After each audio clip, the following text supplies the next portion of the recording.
Salut à toi, j'espère que tu vas bien. Dans cette vidéo, je vais te montrer comment installer le Storytime sur ta boutique. Tu verras, ce n'est pas très compliqué. Donc c'est parti, ça se passe en 3 étapes. Donc tout d'abord télécharger, ensuite importer le fichier sur Shopify et ensuite enregistrer le nom de domaine. Donc il se peut que l'interface évolue au fil du temps, mais le fonctionnement sera toujours pareil. Donc normalement, tu as atterri sur cette page-là. On peut voir la version actuelle du Storytime qui est à 2.6.2. La vidéo que tu es en train de regarder, ça sera peut-être pas la même miniature, mais pour télécharger le thème, ça se passe juste ici, la version basique. Donc on télécharge, on se retrouve avec une version du thème, ici le basique 2.6.2, et on va directement l'importer sur Shopify.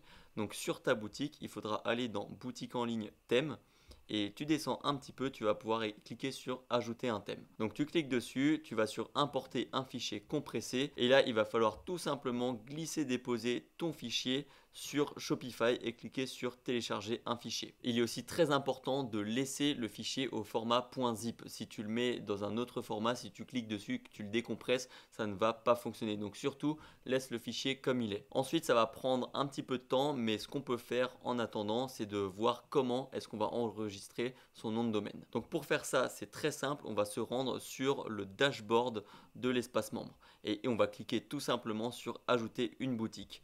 Donc pour le nom, tu peux mettre ce que tu veux. Ici, je vais mettre Silis, mais si tu as envie de mettre boutique 1, comme ça, tu peux très bien le mettre. Ensuite, l'URL public. Là, pour le retrouver, c'est très simple. On va retourner sur Shopify. Sur boutique en ligne, on va cliquer sur afficher votre boutique en ligne pour avoir l'aperçu. On clique dessus et là on va prendre le nom de domaine qui se trouve juste ici. On n'a pas besoin de prendre le HTTPS, on va pas le prendre. Si jamais il y avait 3W comme ça, tu peux aussi prendre le 3W, c'est très important, il faut tout prendre. Tout ce qui est après le slash, il faut le prendre. Donc c'est ce qu'on va faire. On va prendre ici, on va copier et on va le coller juste ici.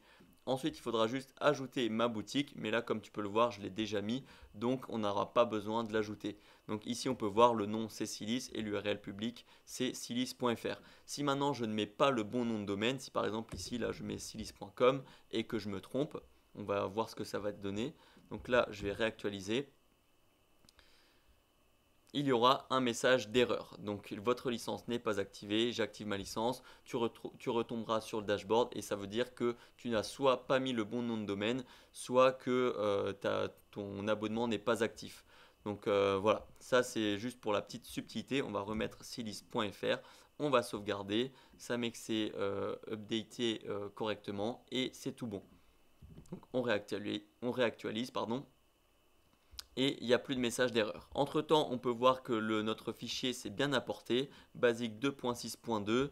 Ici, on a la bonne version et il suffit juste de publier ici et d'appuyer sur publier pour que notre thème s'affiche juste ici et qu'il soit visible pour tous les visiteurs. Ensuite, pour personnaliser, c'est pas plus compliqué, il faut cliquer sur personnaliser, mais ça va pas être l'objet de cette vidéo. Si jamais tu es un débutant ou même si tu es avancé, je te conseille de regarder les vidéos du dashboard. Donc installer le Storytime, c'est la vidéo que tu es en train de regarder, comment utiliser le Storytime, comment utiliser Shopify, et là on a 2 créations de boutique, donc une création de boutique de A à Z et créer sa marque en 30 minutes. Donc je te conseille vraiment de regarder tout ça pour prendre en main le Storytime. Et enfin, dernière précision, si tu veux mettre à jour ton Storytime sans devoir tout refaire, il va falloir passer par cette page mettre à jour, mais ça je vais te l'expliquer dans la vidéo qui sera sur cette page là. Donc voilà, c'est à peu près tout. Si jamais tu as des questions, n'hésite pas. Sur ce, je te dis à la prochaine et bonne configuration du Storytime.